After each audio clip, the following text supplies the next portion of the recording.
Alright, y'all, so by the title of this video, as you can see, coming at y'all with something a little bit different, but just in FYI, I forgot to mention while I was editing that all the talking points that I'm going to be using in this video, they came from a website, and I'm going to put that website, the links to those web pages in the description, so go ahead and feel free to check those out.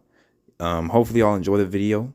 I'm really trying to help y'all out, do some different type of content, help us to be the best version of ourselves for 2023. And also, thank you all for 105 subscribers, 106 correction. I did not miss that.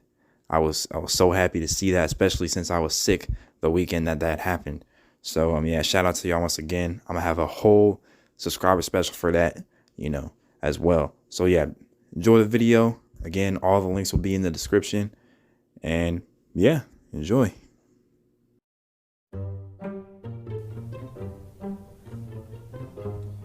All right. About to sync it up.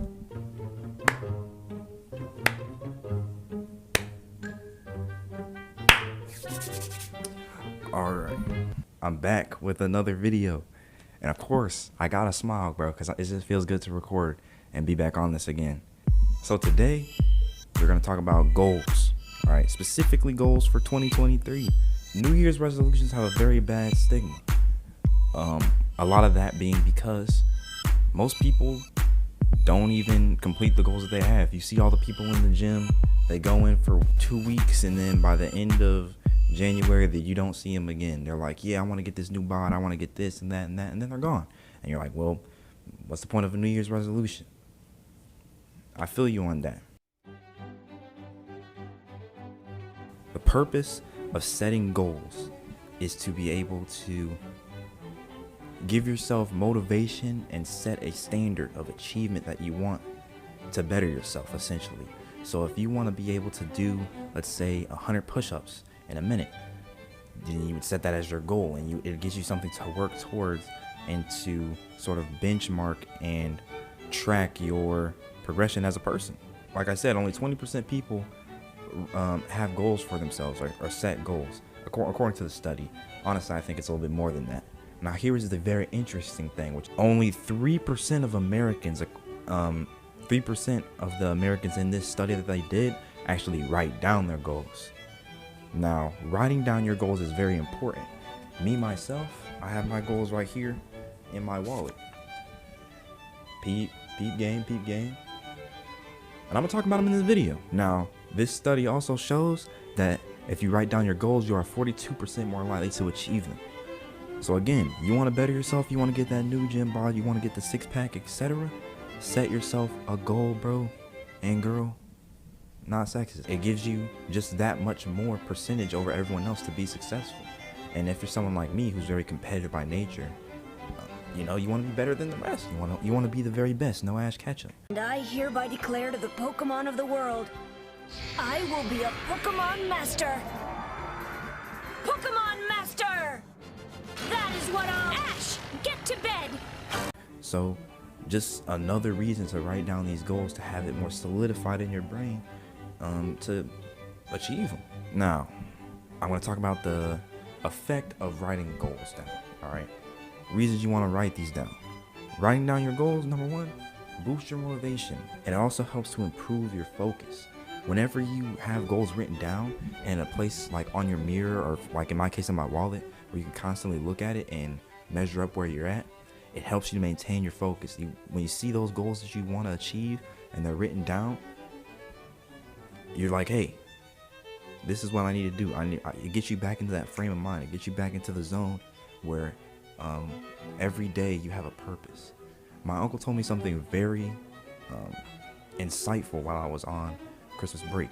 He said, just like in chess, you never want to make a move just to make a move. You always want to make a move with an intention and plan behind it. You might not necessarily be 3 steps ahead of the game, although that's what people say, how you should play chess. But in life, it's the same thing.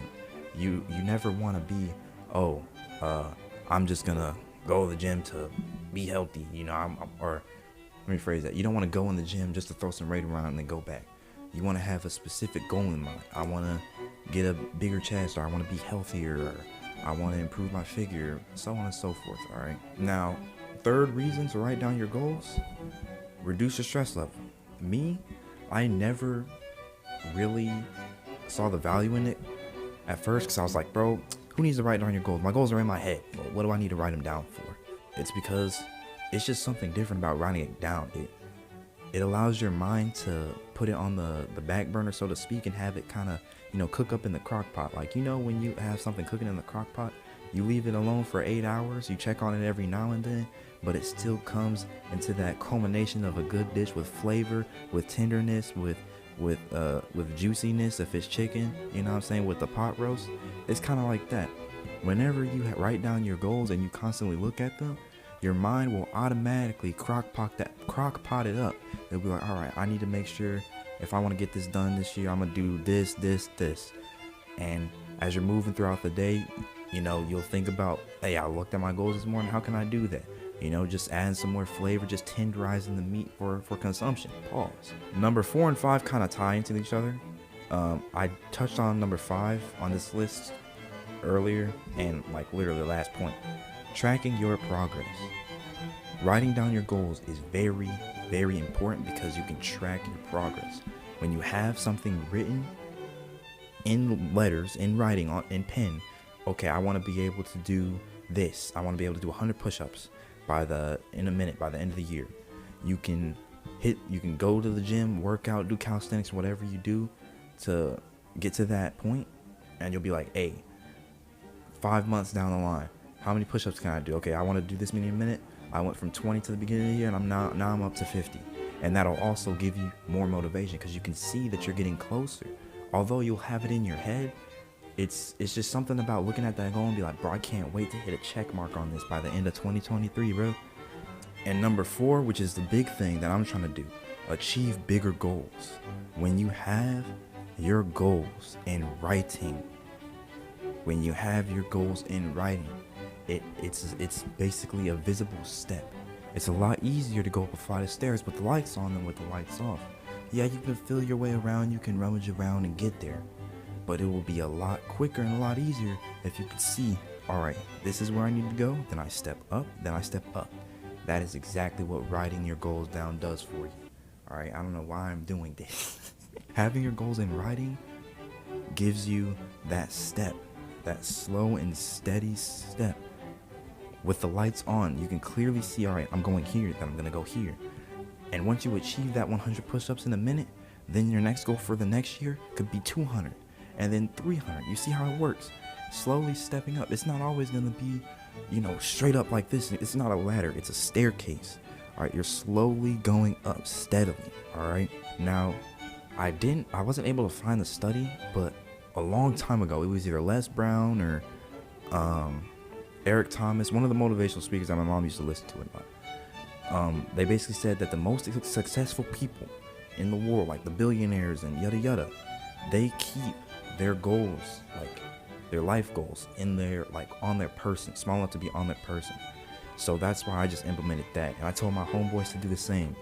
So right here in the wallet. Matter of fact, when I was out for my birthday, one of my friends, he was like, yo, what's your goals for this year? And I was like, yo, I'm glad you asked. Pulled it out, read straight from it. Now that I've told you all the benefits of setting your goals and what that'll help you do, I'm going to put you on game to make this the most effective goal setting year of 2023 for you. I didn't have anything to rhyme with that. Don't belittle your goals, all right? What I want you to do is, whatever 10 goals you have, and this is something outlandish, obviously, like don't be dumb, all right? No offense, don't be dumb. But if you have a goal, put that as your goal. Because you can always later revisit this and revise it based on what you find out your actual abilities are. So for example, I'll read off mine. I'm not going to read off the first 2. I'll get to that later, another video. The very first goal, once I achieve this goal, by the end of the year, I'll tell you all about that one. Same with the second one. But let's go to 3. Upload 35 vids, have 200 subscribers. All right. YouTube is important. I'm trying to get this thing off the ground. I'm finally trying to start taking this seriously. Goal number 4, gain 25 pounds. Now, the key important thing about making goals is you want them to be things that you, like I said, things that you actually want to do. Not things that you think, oh, well, I won't be able to get to that, so I'm gonna lower it down. Or, man, no one's gonna even congratulate me on this if I do it, so I'm gonna do something that I think people want me to do. No. These are your goals. These ain't Billy Joe's down the street. This ain't your girlfriend or your boyfriend's goals. This ain't your mom, your dad, or whoever is your supervisor's goals. This isn't your coworker's goals. These are your goals. All right, these are things that are gonna benefit you. Number 2 ties in with number 1. You need to be realistic. All right. Now, if I'm about 160, 165 right now. I'm not getting to 200 pounds by the end of the year. 25 pounds, I calculated that off of me gaining 10 pounds from basic. I gained 10 pounds from September 22nd all the way until November when I graduated. So I was like, all right, if I can gain 2 pounds a month, that'll still get me to 24. So I'll be 25. All right, 2 pounds a month is nothing. It's really nothing. It's just eating correctly, staying consistent in the gym. That's really it. Think about why the dream is important to you. Like I said, me being strong, being physically fit is important to me because it helps me with just being more secure about myself. I suffer from insecurity, still do in some cases, but mainly back in the day when I was getting bullied for my financial situations. I didn't have control over those things, and people clown on me all the time. And so I got into fitness to be more secure about myself, to be strong, to be physically intimidating so other people couldn't just, push me around. But then I learned through, my friends, through fitness, through God even, that it's not just about that. But that's a whole nother thing. How will it impact you? Same sort of thing as what difference it will make in your life. How is this thing going to make you better? Not how it will make someone else better necessarily. You gotta think about you first. This is your chance to be selfish. All right, this is your chance to be a little bit selfish. You know what I'm saying? Now, going into this next thing, you want to make sure that you're making it very specific and attainable. You want to make sure that it's specific so you can track it. Like I mentioned earlier, you don't want to have it as a very broad goal. I want to get fit. What's your definition of fitness? Do you want to be able to just do 5 push-ups and a couple squats? Let's say you're 300 pounds and you can't do a single push-up or nothing, that could be your definition of fit for now.